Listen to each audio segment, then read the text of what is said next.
안녕하세요, 슈북입니다. 오늘은 델리아 온스 작가의 가제가 노래하는 곳을 들려드리겠습니다. 이 책은 카야라는 어린 소녀의 성장기를 다루며 순수한 느낌을 주다가도 살인사건의 진실을 찾아가는 흥미진진한 소설이기도 합니다. 이미 영화화가 확정되었을 만큼 많은 사람들에게 사랑을 받은 작품인데요. 어떤 내용인지 궁금하신가요? 그럼 지금부터 줄거리 들려드리겠습니다. 한 남자의 시체가 발견되며 사건이 시작됩니다. 이 소설은 사건의 유력한 용의자로 지목된 한 소녀의 어릴 적 이야기로 되돌아갑니다. 사람을 찾아볼 수 없을 정도로 외딴 습지의 어느 판잣집. 그곳에는 6살 배기 소녀 카야 혼자 있었습니다.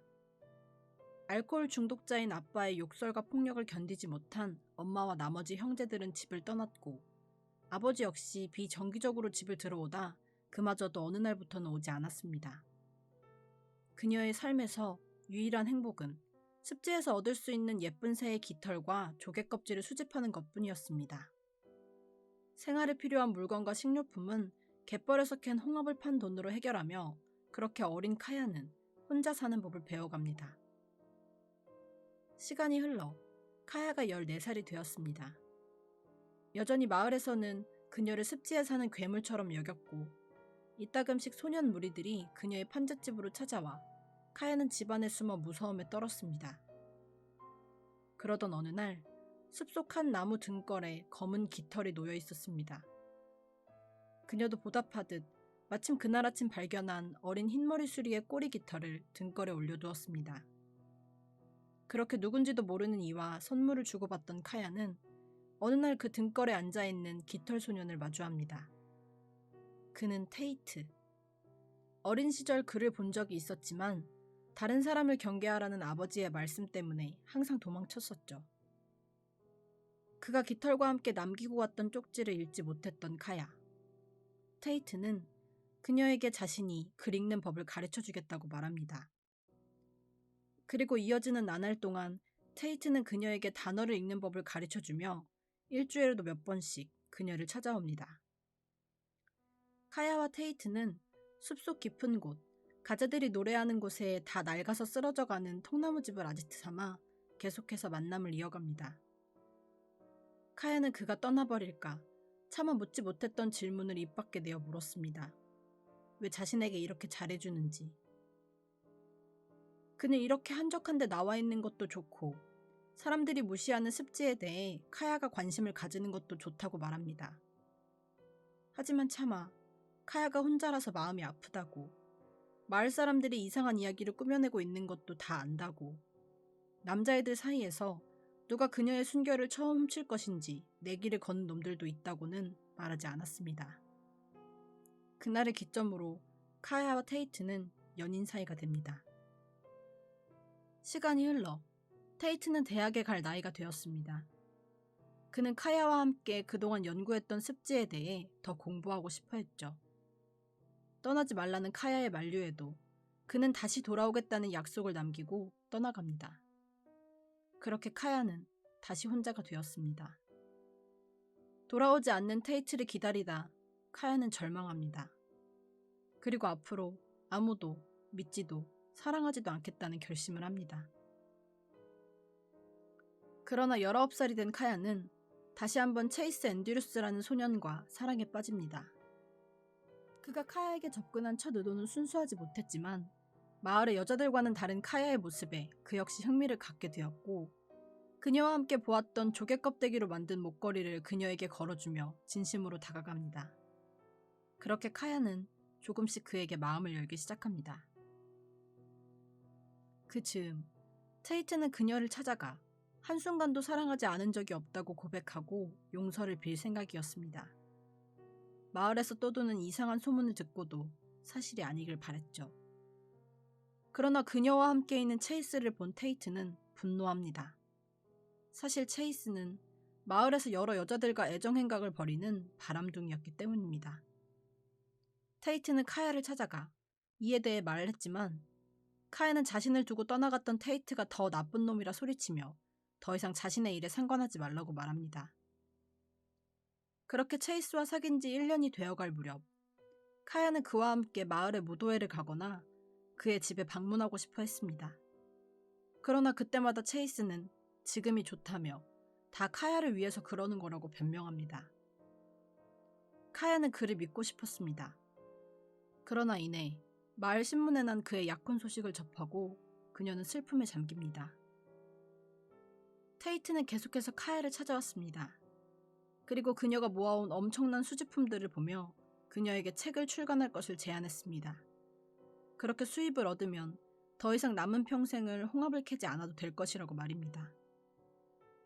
그렇게 22살이 되던 해 그녀의 첫 번째 책 동부 연안의 바다 쪽의 가제본이 나왔습니다. 테이트 덕분에 습지에 대한 카야의 사랑이 일생의 작품으로 승화된 것입니다. 이 책은 엄청난 반향을 일으켰고 이어 두 번째 저서 동부 해안의 새들도 출간되었습니다.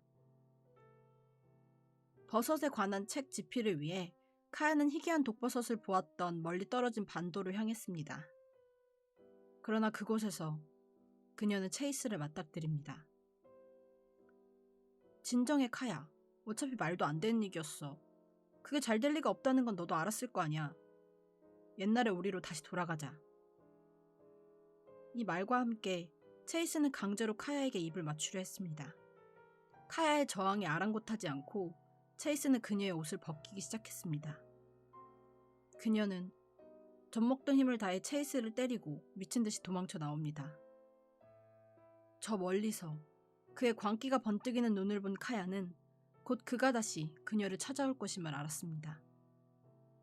혼자 외톨이로 사는 건 그렇다 칠 수 있지만 두려움에 떨며 사는 건 완전히 다른 문제였습니다. 그리고 며칠 뒤 그는 시신으로 발견되었습니다. 그의 사망 원인은 소방망로 꼭대기에서의 추락사. 마을 사람들은 곧바로 습지에 사는 이 미친 여자를 의심하기 시작합니다. 보안관은 체이스가 4년 전부터 혼자 습지를 뻔질나게 드나들었다는 이야기를 듣습니다. 또한 체이스의 어머니가 그가 항상 걸고 다니는 조개 목걸이가 없다는 중요한 증언을 합니다. 체이스가 자신이 아닌 다른 여자와 결혼을 하는 것에 화가 난 카야가 그를 죽이고 목걸이를 가져갔을 것이라고 말입니다. 또 다른 증거로 체이스의 재킷에서 발견된 붉은 울섬유가 그녀의 붉은 양털 모자의 섬유와 일치한다는 것을 발견합니다. 그리고 가장 중요한 목격자. 체이스가 추락사하기 직전 소방망루 쪽으로 배를 타고 가는 카야를 봤다는 새우잡이의 증언을 확보하여 그녀를 법정에 세웁니다. 그러나 순조로울 것이라는 예상과 달리 그녀의 변호사는 차근차근 보안관의 주장에 반박해 나갑니다. 그의 사망 원인은 추락으로 인한 후두부 충돌. 이는 그가 망루에서 뒤로 떨어졌다는 것을 의미합니다. 그리고 망루의 문들이 종종 열려있는 경우가 있기 때문에 위험하다고 개선해달라는 요청을 산림청에 제출했던 것이 바로 그 보안관이었죠. 또한 밀거나 잡아채는 행위에 기인한 것으로 특정되는 상흔이 전혀 없었습니다. 두 번째, 체이스의 재킷에 남아있던 섬유의 경우 언제 묻었는지를 특정할 수가 없습니다. 그러니까 체이스가 죽던 날 밤에 재킷에 섬유가 묻었다는 증거가 될 수 없습니다. 그녀를 보았다는 새우잡이에게 그날 밤 그녀의 의상에 대해 물었습니다. 당연히 그는 설명하지 못했습니다. 왜냐하면 그날은 달도 뜨지 않은 새벽이었고 그녀와 50m나 떨어진 거리에 있었기 때문입니다. 그럼에도 그는 그녀의 보트였다고, 그녀의 실루엣이었다고 말합니다. 변호사는 이어 그녀의 알리바이에 대해 설명했습니다. 사실 카야는 체이스 사망 추정일에 마을에 없었습니다. 다음 책 출간을 위해 다른 도시에 있는 편집자를 만나러 간 것이었습니다. 버스 정류장에서 버스에서 그녀를 본 목격자들도 많았습니다. 그러나 보안관은 그녀가 묵은 호텔이 버스 정류장 근처에 있었기 때문에 몰래 마을에 돌아와 체이스를 죽이고 다시 돌아갔다가 마치 죽은 다음에 마을에 돌아온 것으로 꾸민 것이라고 말했습니다. 이렇게 팽팽한 법정 싸움이 이어지고 변호사는 마지막 변론을 합니다. 배심원석에 앉아 계신 신사숙녀 여러분, 이 문제를 터놓고 이야기해봅시다. 우리는 그녀를 괴물이라 불렀습니다. 하지만 사실 그녀는 그저 버림받은 아이였습니다. 유기되어 혼자 늪에서 배고픔과 추위와 싸우며 살아남은 이 어린 소녀를 우리는 돕지 않았습니다. 우리가 일원으로 받아주었다면 지금 그녀는 우리 중 한 사람이 되었을 것입니다. 여러분은 이 사건에서 이 법정에서 제시된 사실을 근거로 판단해야만 합니다. 루머나 지난 24년간 쌓인 감정으로 판단해서는 안 됩니다. 마침내 우리가 그녀를 공정하게 대우할 때가 온 것입니다. 약간의 시간이 흐르고 마침내 판사가 종이 쪽지를 펼치더니 판결문을 읽어 내려갔습니다. 우리 배심원들은 체이스 앤드류스의 1급 살인 혐의로 기소된 카야가 무죄라는 판결을 내립니다. 카야는 무릎에 힘이 풀려 풀썩 주저앉았습니다.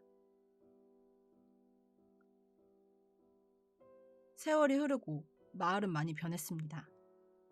하지만 여전히 테이트는 습지 연구소 일을 계속했고 카야는 유수의 상을 휩쓴 책을 7권이나 더 출판했습니다. 66이 된 카야는 어느 날 저녁 채집 여행을 나갔다가 돌아오지 않았고 테이트가 습지에서 쓰러져 가고 있는 그녀를 발견합니다. 그러나 그녀는 이미 아무 움직임이 없었습니다. 그렇게 카야를 떠나보낸 테이트는 그녀의 집에서 여생을 보낼 계획이었습니다. 장작을 태우던 테이트가 남은 장작 몇 개를 옆으로 치우자 그곳에는 비밀문이 있었습니다. 그 비밀문을 열자 여러 물건들 사이에 먼지투성이 낡은 마분지 상자가 하나 눈에 들어옵니다.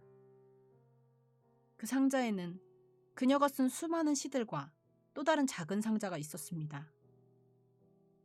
마침내 테이트는 그 상자를 열었고 그 상자에 조심스럽게 놓아둔 그것, 체이스가 죽던 날 밤에 걸고 있던 조개 목걸이를 발견합니다. 테이트는 다시 오래된 나무 화덕에 불을 피웠습니다. 그리고 생가죽끈에서 조개를 떼어 가죽끈은 불길에 던져버리고 널판지를 다시 바닥에 덮었습니다. 테이트는 그녀가 사랑했던 이 습지는 그녀의 비밀을 깊이 묻어줄 것입니다. 어떠셨나요? 저는 우선 전체적으로 카야라는 아이의 인생이 너무 안타깝게 느껴졌습니다. 그 어린 나이의 아이에게 왜 이렇게 세상은 야박한 건지 읽는 내내 마음이 아팠어요. 변호사는 마지막 변론에서 이런 말을 합니다. 우리와 다르기 때문에 그녀를 소외시켰던 건가요? 아니면 우리가 소외시켰기 때문에 그녀가 우리와 달라진 건가요? 여러 가지 생각을 하게 하는 대목인 것 같습니다. 실제로 재판도 어떠한 물증에 의존하지 않고 단순히 그럴 것이다 라고 대번 의심을 한다는 게 너무나도 이상하지만 또 너무나도 일상적으로 일어나고 있는 일이라고 생각했습니다. 그런 의미에서 그녀가 받은 무죄는 너무나 값진 결과였지만 안타깝게도 그녀가 진범이었죠. 사실 읽으면서 어느 정도 예상은 했습니다. 그리고 또 한편으로는 그녀가 죽였기를 바랬던 것 같기도 합니다. 항상 상처를 받아왔던 아이라 이렇게 해서라도 상처의 고리를 끊어내기를 바라는 비뚤어진 마음이었던 것 같습니다. 물론 어떠한 경우에도 살인은 잘못된 일이라고 생각합니다. 어떻게 들으셨는지 여러분들의 의견이 궁금합니다. 마지막으로 영상 업로드와 관련해서 어제 커뮤니티에 글을 하나 올렸습니다. 시간이 되시는 분들은 커뮤니티 글도 한 번만 봐주시면 감사하겠습니다. 제 영상이 마음에 드셨다면 좋아요와 구독 버튼 눌러주세요. 그럼 오늘 영상은 여기까지입니다. 지금까지 슈북이었습니다. 슈북슈북.